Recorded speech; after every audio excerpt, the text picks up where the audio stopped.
L'actualité nous oblige parfois de faire 1000 pas et arriver jusqu'à attendre l'actualité. Aujourd'hui, c'est encore un grand plaisir d'avoir son Excellence Denis Kambaye, un sportif du sang, comme il est dit toujours.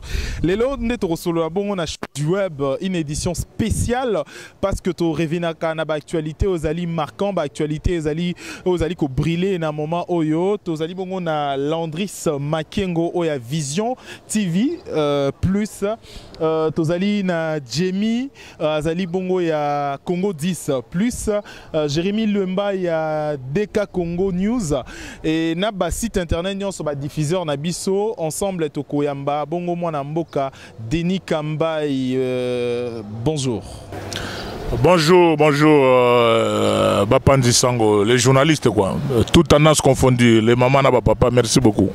Son Excellence, question à Liboso d'abord, Zali Akoye, impression na Zali Nini d'abord, Premier ministre Bruno Tshibala a outaki kokutana na une frange ya ba sportif to ba combattant au bazali na poto. Vraiment, Nazani porte-parole, il y a des combattants à Poto, Nazani porte-parole, il y a Premier ministre. Je préfère que question autour du Premier ministre. Pardon. Nalo Baoyanga. Akutana Bango, donc félicitations, c'est une bonne initiative. Hein? Une bonne initiative, mais il y a quand même logique, tout l'andassé que nous avons commencé déjà. Nana répondre brutalement, ça ne me concerne pas, bonne chose et bonne chance. Mais seulement, je voudrais encourager l'initiative parce que, au moment quand j'étais ministre des Sports, il y a plus de 10 mois, Tobandagi initiative Mogo, na lingaki na idée nanga. En tant que sportif, en tant que moi dans ma tête, qu'on continue à contacter les sportifs tout à travers 5 continents. Tout ça, un événement, ne fût qu'une fois par an, tous les sportifs de combat au Bakenda Sango, toutes disciplines confondues, Bazonga na Congo, Awa, pour faire un spectacle en tant que sportif, au-delà de la politique. Je crois que c'était ça mon idée.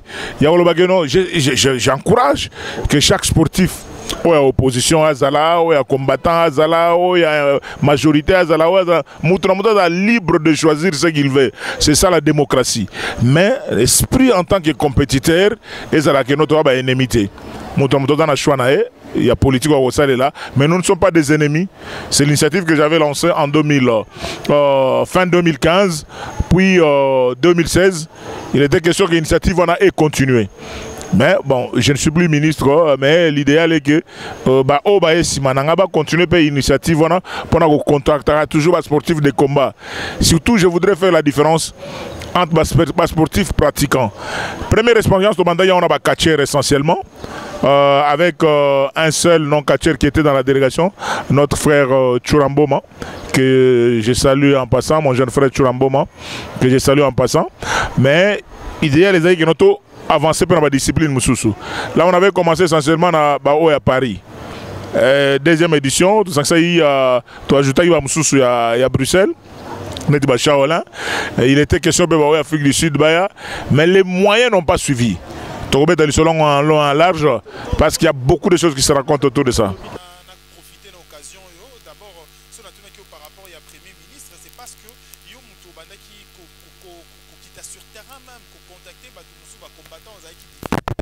Et on commence à Kinshasa, mais comme pour la première fois, na Kinshasa va livrer un spectacle lors il y a événement Mohamed Dali. Et une question dans ce que vous allez Excellence, Lelo combattant mususu to ba compétiteur, bato ba bundaka na commémoration qui a Mohamed Ali. Et ça qui pourquoi qu'on a bilongo mususu baya na kati ya événement on a payé à munene ya grande envergure oyo moko zala qui peut on a entrée d'animer. Donc je voudrais d'abord préciser, on a invité à ba combattant parce que dans les concepts combattants il y a à boire et manger. Combattant mususu au monde il y a petit frère, il y a Jérémy, au monde appelle combattant taille anaza. Mais moi je n'avais pas invité na Kisasa la période dans le combattant parce que concept combattant ils ont vers le combat. Hein, vers le combat. Moi, j'ai soutenu les combattants. Oh, la logique, je n'étais pas encore ministre. Aucun Congolais à l'époque ne pouvaient accepter, Zaïrois à l'époque, Congolais, tout ça, ne pouvaient accepter Yagomona des armées rwandaises et ougandaises, Babunda, Nakatia Kisangani. Aux Alamuto, opposition, aux Alamuto majorité, mais les véritables Congolais ne pouvaient jamais tolérer ça, ne pouvaient jamais accepter Yagomona Geno, armée rwandaise, armée ougandaise, Babunda Nakisangani. C'est ça le combat que nous avons tous soutenu à son temps pour la dignité de nos Congolais. Donc on dit que non, armée Moussoussou bien Batou Moussoussou qui ne sont pas des Congolais, va dominer les Congolais. Donc c'est un combat qui est logique. Mais le problème qui est là, c'est quoi? Et comment il y a une déviation, dans le sens il y a un combat, il y a une armée rwandaise ou armée ougandaise, et comment il y a un sens, il y a un combat différemment. Il y a un moment à ce temps-là, et comment il y a un règlement des comptes, et comment il y a un musicien, et comment il y a un collabo. Non, on commence à aller dans des appréciations privées. Et pourtant, le sens de combat, c'est le sens de la dignité congolaise. Aucun pays parmi les 9 frontières est les Ginga. Vous comprenez? C'était ça. Alors, c'est comme ça que moi, quand je suis arrivé à la tête du ministère, il y a sport, j'ai réalisé mes histoires. Il y a la première stratégie, c'est que je pensais que, en tant que moi dans ma tête, il faut demander aux sanctions sportifs de combat au Bazalia. Non seulement que j'ai invité les sportifs de combat de la diaspora au Bayaki Awa, mais j'ai aussi fait le tour. Il y a beaucoup de grands maîtres na Sango. Na domaine de boxe, ils peuvent pas manquer de respect dans la César Sinda, ancien champion d'Afrique. Au moins, les conditions ils ont vivre dans ma tête. Donc, quand je suis arrivé devenu ministre, j'ai fait ce que je pouvais faire. Comme la Bible dit, ceux qui le beaucoup à gauche et pessi, il y a mobile et batté. Je suis allé à Kisangani rencontrer les champions du monde. Kele. Champion Kele. Donc, on n'a pas conditions de vivre. J'ai fait ce que je pouvais faire. Mais c'est au niveau du gouvernement. Moi, je ne suis qu'un maillon dans le gouvernement. Élément en tant que ministre des Sports. Mais il faut politique gouvernementale en ce qui concerne les anciens pratiquants et arts martiaux. Vous comprenez? C'est comme ça que de la même logique, j'ai réfléchi. Ah, pourquoi ne pas peut-être dans la première édition si Vieux Manson Sayou Mayaki, Action Zakoto Yaki, Kadika Di Mayaki, Imana Maradona Bayaki, Churamboma et les autres. Pourquoi pas deuxième édition au-delà de ça? Et troisième édition, au-delà il y a sportifs pratiquants, bah, leader d'opinion aussi. Nous avons aussi d'autres enfants. Pas nécessairement de sportifs pratiquants, mais c'est des leaders d'opinion incontestables. Non, je ne vous ai pas présenté, sur le plateau, mais vous savez, il y a mes jeunes frères qui viennent de Paris, c'est des leaders incontestables. On a présenté Congolais,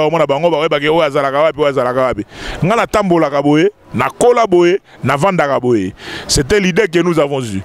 Mais quand nous quittons le gouvernement, fin 2016, notre premier ministre, Bruno Tchibal, à Koutanagi, sportif ou leader d'opinion, ce qui est différent, la problématique à phénomène combattant. Parce que le problème à phénomène combattant, il y a un peu de la politique qui est entrée là-dedans. Et comme il y a combattant, opposant, combattant, il y a un peu à boire, à manger là-dedans.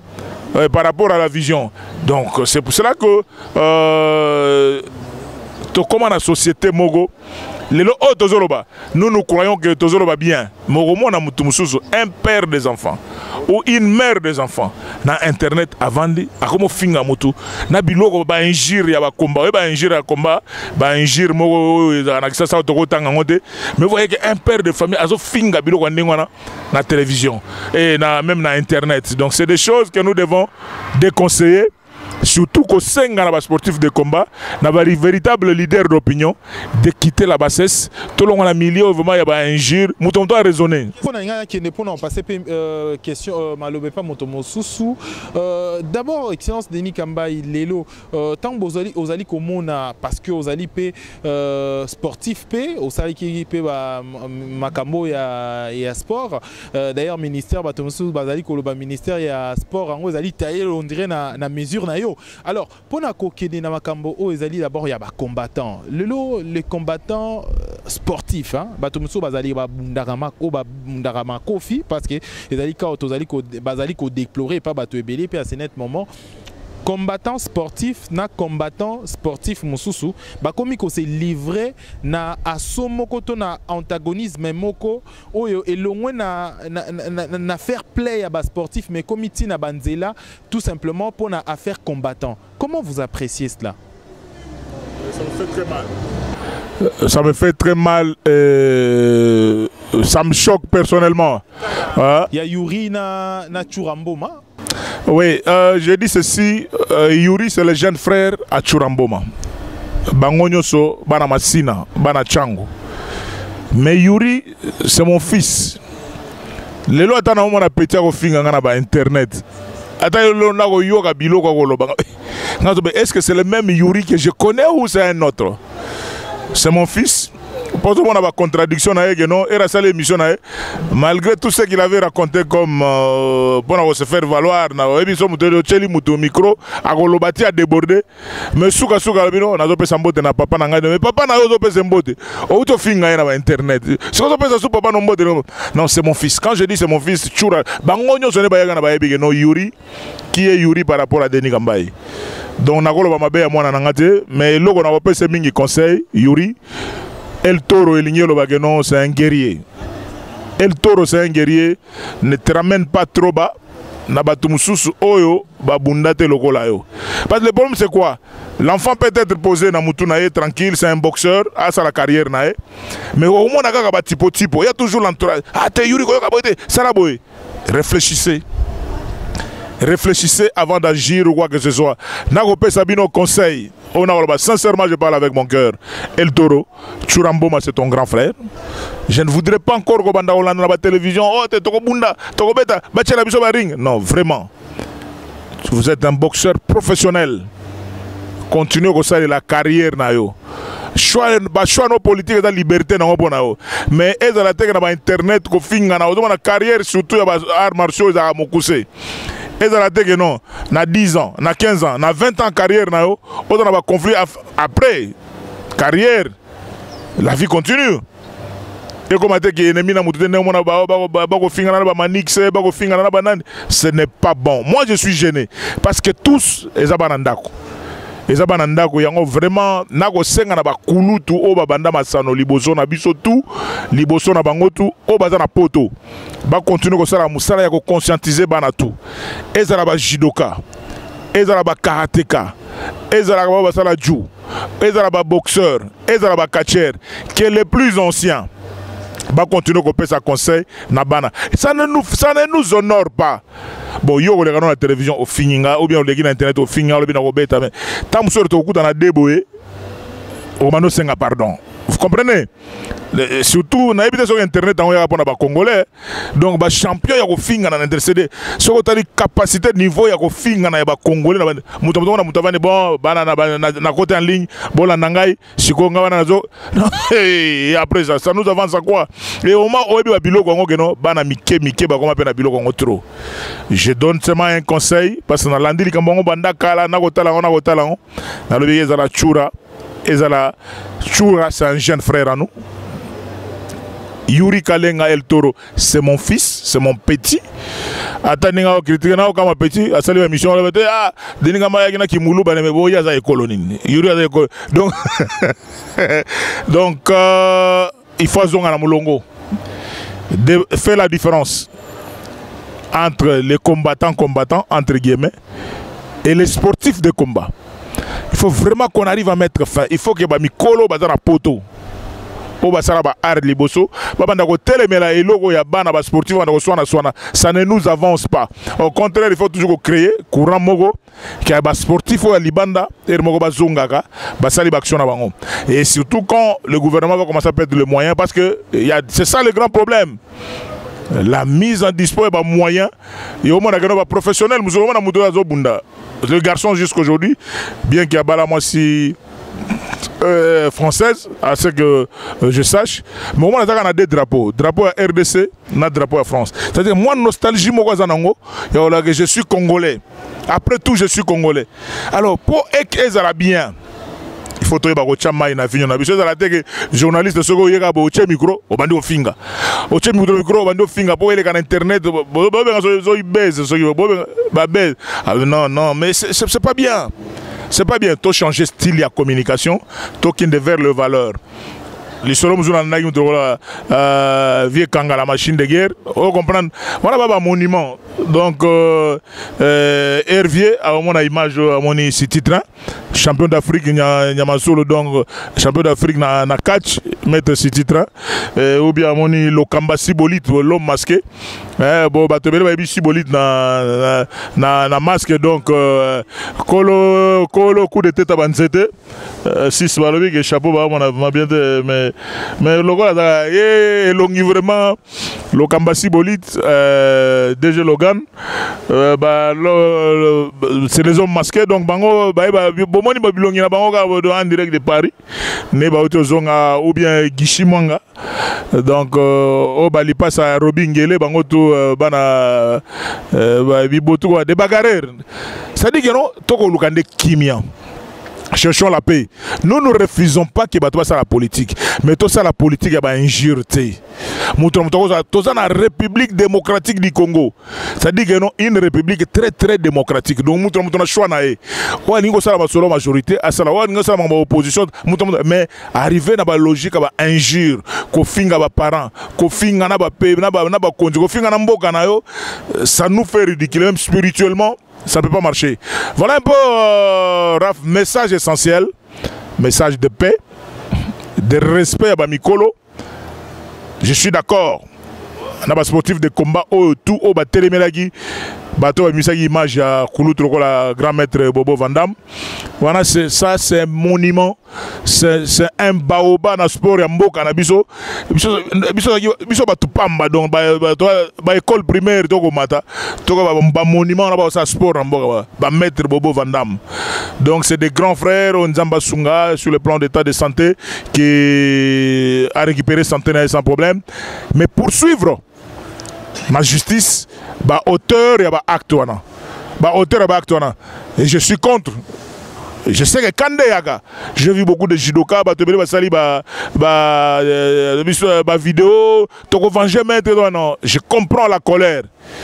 Mais un sportif de combat, quand vous allez dans l'agressivité pour l'agressivité, vous allez bien dire. Mais la procédure judiciaire, mettre des avocats pour mettre ces gens qui commettent des forfaits comme ça, à nu, vous allez le bien.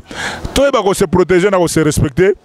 Tout respecter Bamikolo, le Bobo Vandam. Bamikolo, ça c'est des baobas sport congolais. Na baoba est simanabango, na baoba est simanabango, na balegi. Parce que le reste de moi, on a 20 ans. Ata soga dans les kofi ya Ebotu. A 20 ans, azoro bagendo beta vieux moko ya 40 ans. Comme Gindogi. Vous comprenez? C'est pas normal. Il faut respecter les gars qui ont vécu. Donc, je salue tous les aînés sportifs à l'étranger, Bakanga la machine de guerre et compagnie. En dépit, comment on appelle, vision politique na bango, divergence politique, mais ça reste la famille des sportifs des combats de la RDC. Et ça va dans Libanda, Afrique du Sud, Europe Mobimba, donc Londres, donc, essentiellement sportifs na lingité bakota kota na bilogo, il y a comportement surtout qu'au fingana. Politique. Un sportif à cause de la politique, mais tu as vu, ministre français, c'était des anciens judokas, tout ça. Non. Et la politique, mais en dehors, il y a politique, il y a sport, Zerana Longo, la polémique, voilà. Beaucoup de présidents au Yoga, moi art, pratique un sport, donc et au-delà de ça, il y a beaucoup de pays. Le ministère du sport pour étambola, il faut qu'on puisse avoir sportif pratiquant ou bien les dirigeants sport ou pas sportif. J'ai vu beaucoup n'a constaté mais beaucoup de gens vont éviter comment j'ai géré ce ministère du sport avec beaucoup de difficultés. Net surtout aspect au mois de décembre, sportif au l'étranger. On a fait beaucoup de choses avec des moyens de bord. Où au tindi document on a primature et pas premier ministre non, ils ont prévu na budget, ils ont prévu aspect mais yo ça idée mususu par rapport ya mondo outeli. Alors DK Congo News, Jérémy Luemba. Bien, merci Raphaël pour le relais. Son Excellence, c'est Jérémy Luemba. Donc, Tobeti Masolo Mingi a arts martiaux.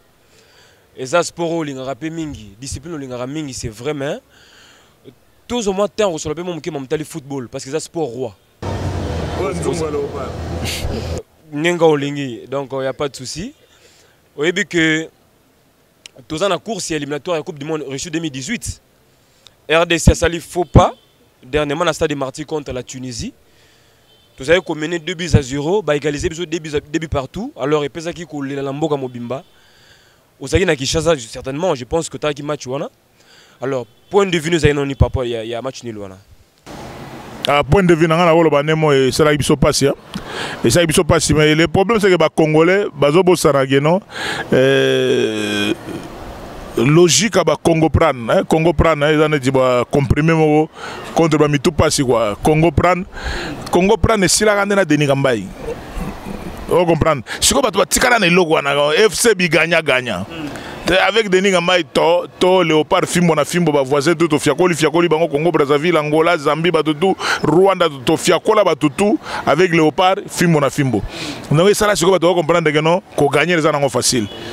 Mais ça ligue ngana sous le ministère et il faut tout gagner moi Congo prendre moi mutu il faut bouger né total contre Congo Brazzaville to se qualifier dans la CHAN 2018 et ça li que non il faut tout mettre moi calcul pour tout dans des matchs contre en course Tunisie biso peut to wel ça que non to gagner Guinée to gagner Libye to gagner Guinée na Kisasa. Si vous avez place Congo prend les autres que Libye et Tunisie à Pola, la Guinée. Donc voilà, tout comme si le football moi calcul, ça fait mal. Ça fait mal. Football africain dans la réalité nango. Ebi mais Nzamba Sunga, notre jeune ministre sport Oazaliwana, n'a staff technique tout pour après plus de 40 ans pour se retrouver en Russie quoi. Alors, Excellence, Toyoki, bah, rumeur, parce que c'est une information vraie. Il faut confirmer on est le Toyoki que match où on te perd parce que Denis Kambai, ancien ministre des Sports, Nandeko Zahir Amouini, ancien coach assistant Ibengena, le par battu que l'on a dernièrement, Naïdi Ngwemon à ma tête, ainsi que maître Batutu à qui c'est ma tête, pour que le par a échoué. Sangone tamboli monde entier que yozaki na labo wana idingwe na coach Zahira bofani le pas na nzungu pour que le pas échoué. Est-ce que c'est vrai ça? Bon donc oyebi image oyo bato ba gagnaka te ba yaka na na ministère du sport et ninge l'accent que Denis Kambai yende mutozana secret ya sport ya Congo mobimba. Mais ngana otoko qui 51 52 ans kalamingi mais sport ezalaka toujours. Avant moi il y avait des ministres, il y a des gens qui devaient rendre compte à Makambo Basala. Na salita nanga bato batikanga tranquille. Je fais mon temps, j'ai fait ce que je pouvais faire. Tant sous période nanga ba astre ba étoile ya Nzambe ezalaki bien placé par rapport à makila nanga na makambo nanga osalila na manière nanga ya kolobela parce que oyebi le secret ya CHAN 2016 na Rwanda t'es joué du rôle makasi parce que j'avais vu les enfants auto benga réarmement moral et l'obelia bana po bana batelema et nous sommes partis avec on avait une très bonne équipe na Cannes. Mais Simbite, et c'est le les Simbite, nga Kambai na salanine. Vous croyez que non? Vieux Edi, bien que ça vienne à ma tête. Autant que na mouini Zahir, mouini ngani, mouini au Yepe, na Sibolit, na c'est donc bas dans ma tête. To sanganaï. Bon alors c'est que ça to leki, 150 chefs coutumiers au Basangisaï. Bien que les solons ont été. Bon moi qui sadara.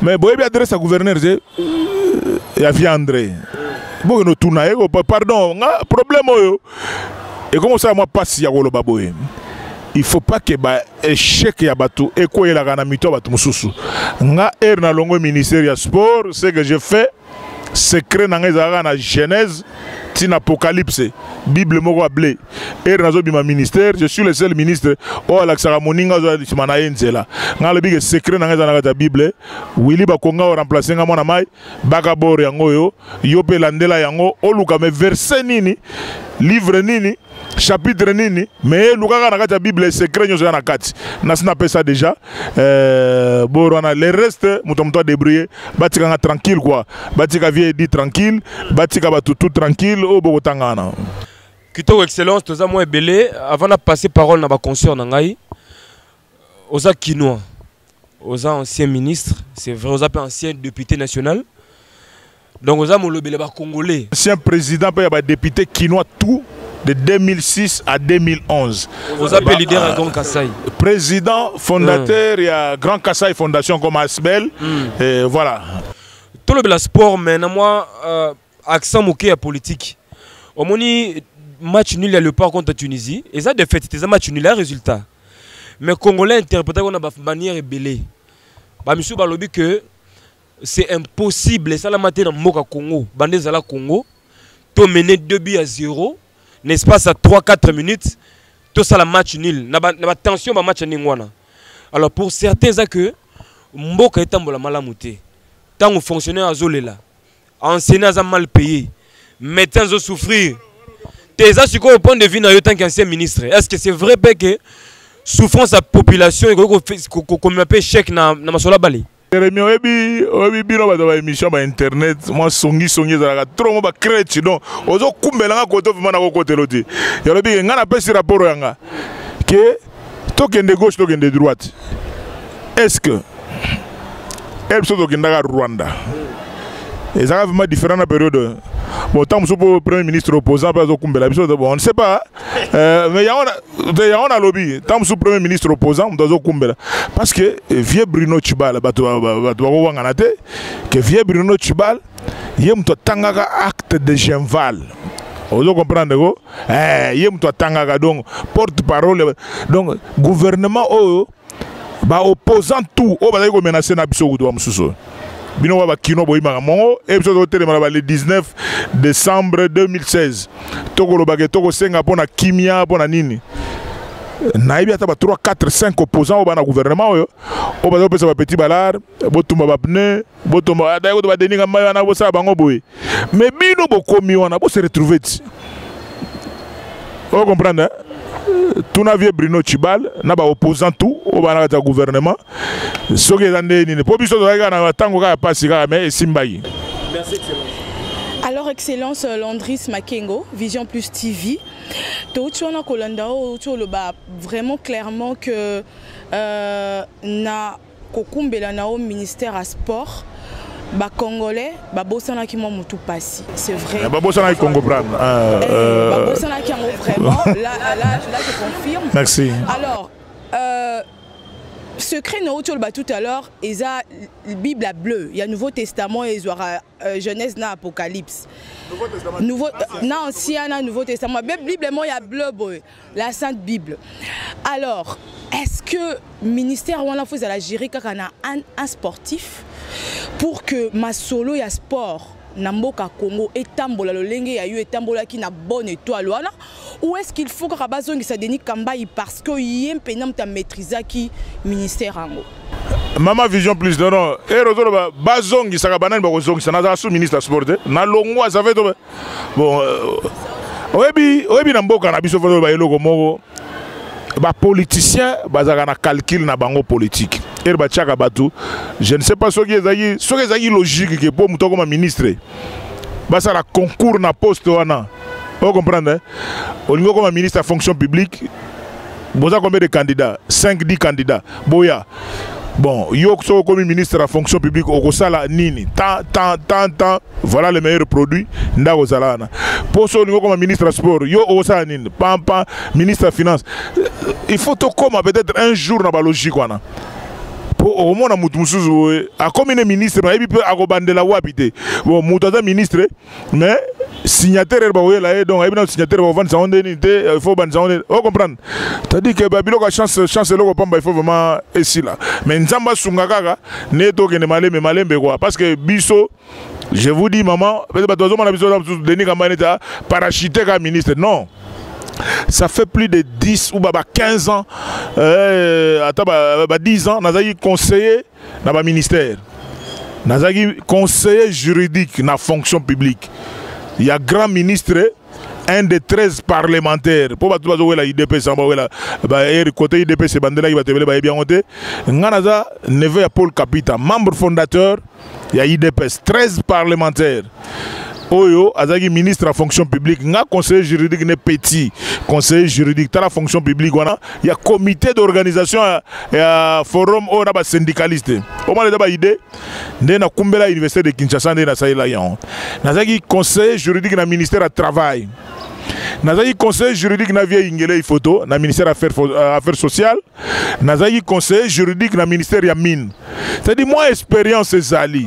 En plus aussi, naeko koma député national ya premier liste élu na Kisasa ezate ke mutu to candidat bozongi na no village na bino ote lokola na Kongo na zongi ba village kota ba Kongo kona ba poni oye na Kisasa ko mosa la loi o kota ba lubo ke wa Kasai ke se retrouver bongo ye kota ba Swahili orete biso buka miku na kata kin. Vous comprenez, hein? C'est-à-dire que nos députés élis députés sans frontières. Donc, on est à l'aise. On a besoin de temps depuis qu'ils sont arrivés, tout ça. On se promène, on est très à l'aise. Token négatif, là, ça va faire codis. N'est-ce pas combattant dans Libanda? Nous sommes combattants, nous sommes FECODI, Fédération Congolaise de Discussion. FECODI. Place va FECODI, ça va au terme de car, on va discuter. Ah, vieux, on a raison. Vous comprenez, maman, la logique du ministère du sport. Vous pouvez être un sportif, mais vous avez une expérience, gestion aux anango. Il faut avoir une vision. En plus, beaucoup de copains faut l'andayo. Les spirituels. C'est là, mais bon, beaucoup dans la Bible. Je vous ai renvoyé là. Mais non. Kindogi, la mundele ndem tabi sibino bolo bango ya mutumu ndo da kindogi. Mais so ya mundele, babenga on est ni non, eza science tout ça. Ba mindele bazana bokoko na bango. Oyo bako benga ba franc-maçonnerie, ba nani tout ça bokoko na bango. Biso pe ba tumundu, tout ça na bokoko na biso. Mais nous tous nous savons que ce que la Bible, kobanda Genèse, une Apocalypse, oyoka mateya minene mingi mingi zakona bolingo. Le jour où il y aura l'amour entre nous, partage à muke ngezali et au Simba. Et quand même on a l'impression que Ozaki ma ambition est belle na kata ministère en haut et que bakata qui en haut. Oui, bon, en fait, que et Katani avant quoi, aux 8 ans qu'on réalisait ma réunion sur tout. Merci maman. Et comme il a rappelé qu'on regrettait quand même.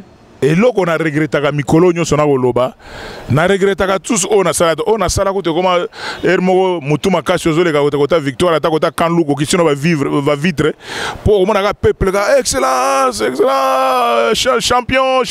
Donc on a plaisir moi qui kinois moi sentir était photo qui paraît me balongo langa chevalier de l'ordre national naza chevalier de l'ordre national balongo la pe photo kasi tout na muto longo la photo mais loko balongo la tene na gagner chan. Vous comprenez? Valeur ya mutu. Okolongola ba ce qui est accessoire, mais jamais les lots qui n'ont tamona muke. Otune kuna na Goma Bukavu. Ponga na yokaka na tambola na lebi place ba FECODI wana, Fédération Congolaise de Discussion soko komi oyo ka peuple nenga zolela. Oyo peuple nenga zolela. Ya wana yokela ba onga ma. Donc ya ko ba mingi ezate tomi kumi saka parce que toyebi. Eza lokola mutu asa des discussions au Cristiano ebi balete. O Messi ebi balete. Mais na sa motema na bité na zo ba ona nenga motema mais ayebi. Voilà. Congo 10. Pour excellence, Jimmy Chibangu Congo 10 excellence. D'abord, osa j'appuie que osa muto longola ki biso vraiment na FC Bipola pour la tokota qui déjà na FC Bigane na tokoma qui déjà à l'aise que match koya toroyemba fimbu. J'espère que ta qui match na biso nyonso to mona ki match nul wala to mona ki en défaite mais yo en tant que dirigeant sportif vous n'êtes na mboka na biso lecture ni salaki na match wana ya RDC Tunisie qu'est-ce qui n'a pas marché? Ce qui n'a pas marché dans le match, on a le bien parce que vous avez insisté, c'est les aspects extérieurs. C'est ça qui n'a pas marché, les aspects extérieurs. Mais les aspects intérieurs, les enfants, Bunda qui sait qui pouvait donner, staff technique, ça qui sait qui pouvait faire. Mais aspects extérieurs, les aspects extérieurs, mais Magamba Bale, petit Bundagi. Yom Tolobi. Nabona Landao côté, on a mené lobby Ponanga et Natalagi match. Aspect extérieur, il y a Liboso qui n'a pas Corbeau, Moué na stade. Na kota coin. Kota vite, kota coin na Corbeau, na Zara Yonati, et le Bachemso débit, Corbeau est limoué. Ngana Monaki. Bato Bazaki na stade, Oba Monaki. Mais c'est pour la première fois au Monéga que non Corbeau a zotambola, nega zotambola, nega zotambola. Mais deux yeux au biseau tout les matchs au Monaki. Bino Mona Corbeau en a deux. Le Coco Mona Corbeau en a deux. Corbeau biso to mona Corbeau ngana mona Corbeau moza na ngana kaka Corbeau azaki visible a pumwa pété azaki wana mais herba au travail biso to travailler Corbeau to tambola na zo balugana muto bengana Corbeau na azati mais quelque temps après Corbeau na azaki mona souté. Qu'est-ce qui s'est passé? Point d'interrogation. Mais sur le plan de terrain match betamaki très bien herba to balega na télévision. Pour balobaga bato baleka na télévision bato baleka no bokoko ezate na sport bayebi na bango eloko te soko yebi eloko te okangika mbanga na yo ovandi na ndako na yo tranquille mais oyebi ke no ba réalité ba les ali ngana mona match na biso ya quart de finale na Gabon ba petit oyo bana Abedi Pelé. Vous comprenez? Babeta kana bekipa minene na poto. Mais bapecho na bazo kota na stade. Bazo boka mo bokoko, bazo kima mais babeta kana bekipa minene na poto. Vous comprenez? Donc la réalité à football congolais parce qu'il y a des réalités, il y a football congolais donc excellence, vous confirmez qui se jouera rôle mondial dans le football congolais. Teyom tozolo bango, nazolo football africain na niveau le Congo kate. Na peso ba ayu baza ba congolais te. Na tangelo ba komo bato. Na na image moko je crois que Logan mtauta la kisanga yango ki nani timundelo nani Zidane na Mali. Zidane na Mali, Zidane Boluka ba image, Zidane na Mali. Il y avait encore d'autres, je crois. Il y a beaucoup. On va mettre à Runa. Sorolandi Youssouf Fofana, Abetolo Lisolo, Sorolandi Samuel Eto'o. Non, Sorolandi ba grand nyonso ba comment obeta na mikili na libanda. Les réalités. Qui c'est ça tega ozoka liticho kangisa? Qui c'est ça concentration? Au salut, nous avons prié, nous s'est concentré sur ce que tu veux. Ce que tu appelles qui sont les logos, où est l'entendement na yo. Donc, où est l'entendement na yo, au bino na muku se bo ben okis. Donc, parce que lesquels entendement na yo. Mais tout simplement, ça s'appelle l'esprit. La concentration. Comme Nasuka, son excellence Denis Kambayi, sportif aguerri et ministère et à sport un jour, ce que Zongela, encore beaucoup de Congolais espèrent bien. La question à Bissou Asuka aujourd'hui maintenant, Grand Kassai, forum sur Kassai. Faible application ou comment présence il y a Grand Kassai fondation et ayo vous allez plutôt fondateur président mais la forum il y a Grand Kassai tu sens vraiment communication t à Grand Kassai na moment aux alaki il y a Yemoko. Je crois que Likambo batebele batuninga yango mais na otindo le sous kendo tuna vice premier ministre de l'intérieur de Konapso Chadari après sa réponse je suis fatigué à répondre à la place nae. Je suis vraiment fatigué à répondre à la place. Parce que tout le monde est dans la télévision. J'ai un diaspora, organisateur et conférence. Bien sûr, chef de l'État mais les organisateurs, c'est le vice-premier ministre Chadari, Nande Konabiso, vice-ministre, comment on l'appelle encore, Basile Olongo. C'est eux qui étaient des organisateurs. C'est eux qui étaient des organisateurs. Ceux qui pensent que la manière d'organiser, c'est la bonne manière. Félicitations. Mais ceux qui sont connaisseurs, trouver que non, on ne peut pas organiser quelque chose. Il y a paix, réconciliation, développement et espace sans qu'on ratisse large. Il y a vraiment ma personnalité, pour le développement, ce n'est pas ce gouvernement qui va parler de développement. Déjà, il y a grand Kassai, des enclavements du Kassai. relance de la MIBA, l'électrification du Kasaï. C'est des choses que nous maîtrisons, le rôle ABC. Et c'est ce gouvernement qui va le faire. Mais là où ça ne nous met pas vraiment à l'aise, il y a des structures gouvernementales mais incapables d'associer fils de Kasaï pour nous rassembler. Vous comprenez? C'est des choses que nous devons continuer à corriger petit à petit. Il y a eu un accord le 18 octobre, l'accord le 18 octobre. Après, on a constaté que nous avons eu un accord vraiment presque partiel. Nous avons eu le 31 décembre. Comment vous pouvez arriver dans la province de la Kasaï centrale? Batoukola ba Denis Kambayi bazo assister na ngoti. Batoukola ba Claude Lubaya bazo assister na ngoti. Batoukola ba vie Mabimulumba bazati. Batoukola ba vie Tchongo Chibinkubula Ntumba bazati. Kasaï central. Parce que la réalité c'est que Toyebani. C'était pas Kasaï central, Madine majorité présidentielle? Non, pas Madine. Moi je suis de la majorité présidentielle, je n'étais pas là. Mais j'ai vu que les gens ont IDPS, Kalamba dans la CENI, Kabuya, il y a IDPS. Le problème qui est là, c'est quoi? Visage de proue, il y a Kasaï central, Bazali. Bande on a la province à Kasaï, les visages de proue, il y a province il y a Kasaï, Bazalaki Bangotou. En commençant par Vieux Bochab, Maker Mwangu, Chimanga Bwana, Bazalaki. Mais qu'on nous montre les visages forts. Il y a Kasaï central, qu'on soit sérieux. Mais on a vu au niveau du Kasaï oriental, on a vu le gouverneur Ngolkassan Jazaragi, mais Batroko là François Mwamba, Batroko là Félix Tshisekedi, Batroko là comment on appelle, Vie Kazadi Nyembwe, Remo Chibanda, il fallait pas Bazala. Vous comprenez? Ce qui est Sankuru, j'ai vu Lambert Mende était là. Je ne sais pas si Olenganko il était là. Batroko là Chez Okitondo, il fallait Bazala, je ne sais pas si Bazagibé, Batroko là Charles Lokoto. Il y a chaque province, Bazala a un visage Mogobo et qu'il faut Bazala. C'était l'idée que nous on avait. De dire visage emblématique. Bonne chance, nous soutenons Forum pour la paix, d'accord. Mais il faut qu'on ratisse large. Qu'on vraiment que ça capere on dit pour quel objectif, point d'interrogation. C'est pour ça que nous disons que c'est une bonne idée, paix, réconciliation et développement, mais il faut ratisser large.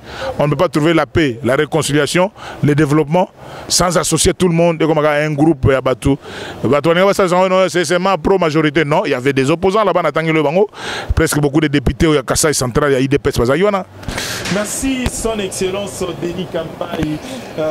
Lumière et Salibiso déjà d'effort aussi sa édition et à Kitoko Tosali. Vraiment. Ensemble na Batou Otomoni au Bazali pe ba sportif a guéri hein au Bazali Kobundela mboka na biso na monde na bango ya sport. Merci pour la disponibilité na tango nyonso tosengaka pour na kosolola na ba Kinois toujours wana na mode Kinois. Merci à Jérémy Luemba et à DK pour la disponibilité.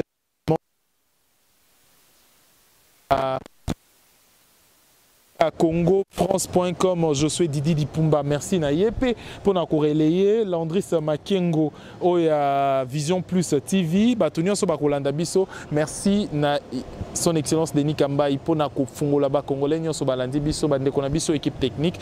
Tokutani prochainement pour une spéciale édition show du web. Tout simplement pour na ko Lobana Bosolo pe na cœur ouvert na ba congolais nyonso o bakolanda biso na monde entier na masolo ezali ko concerner ba congolais. Au revoir. Merci, au revoir.